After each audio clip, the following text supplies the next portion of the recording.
बहुत बार हमने देखा है कि पाकिस्तान के साथ जब भी बातचीत हुई और कहा गया कि शांति की प्रक्रिया चलेगी, पीछे से उन्होंने छुरा घोंपा। हमने ये भी देखा कि जब प्रधानमंत्री वहां गए और उसके बाद बहुत सारी घटनाएं घटी, चाहे मैं पठानकोट की बात करूं, उरी की बात करूं, दीनापुर की बात करूं, या फिर यहां पर भी जो पुलवामा की घटना घटी, तो पाकिस्तान की मंशा तो बदली नहीं है। तो अभी आप क्या कहेंगे कि अभी भी पाकिस्तानी ऐसे आतंकवादी हैं जो पाकिस्तान अधिकृत कश्मीर में वहां पर कोशिश कर रहे हैं कि जब समर आएगा तो इन्फिल्ट्रेशन करेंगे?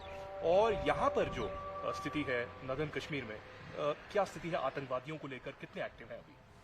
देखिए जी, ये तो 75 साल हो गए हैं।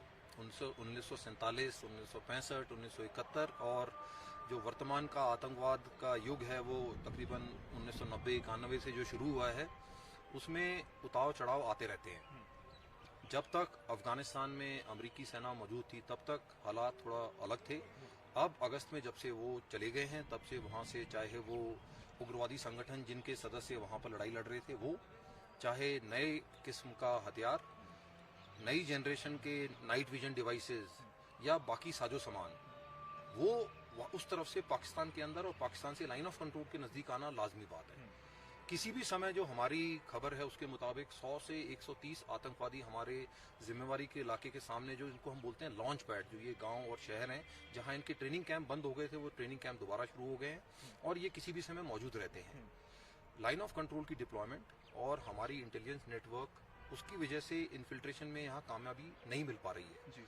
लेकिन पुराने जो टेररिस्ट यहाँ पर मौजूद हैं और जो देश के अलग जगह से आते हैं, इस समय अनुमान ये है कि कश्मीर घाटी में तकरीबन 150 से 200 आतंकवादी मौजूद होंगे।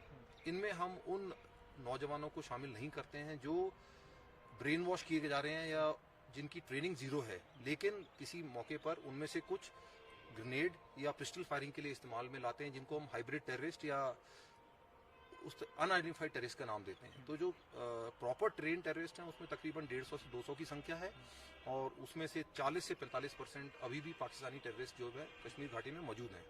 लेकिन नॉर्थ कश्मीर की जो सिचुएशन है वो तकरीबन नियर नॉर्मल है।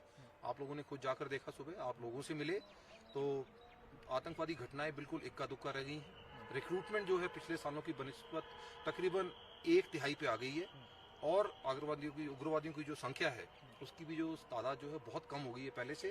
तो हमारा ये मानना है कि पाकिस्तान इसी प्रयास में रहता है, वो प्रयास करेगा।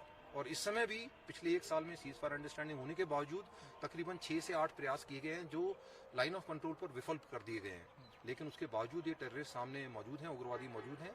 और जब ये न्यूट्रलाइज करे गए थे लाइन ऑफ कंट्रोल में एक्शन के दौरान, तो उनके पास से जो हथियार, जो सर्विलेंस डिवाइस और जो असला बारूद मिला है वो आमतौर पे देखा नहीं गया है। और ये असला बारूद और इक्विपमेंट जो है वो अफगानिस्तान में मौजूद था जब अमेरिकन फोर्सेज वहां से गई हैं।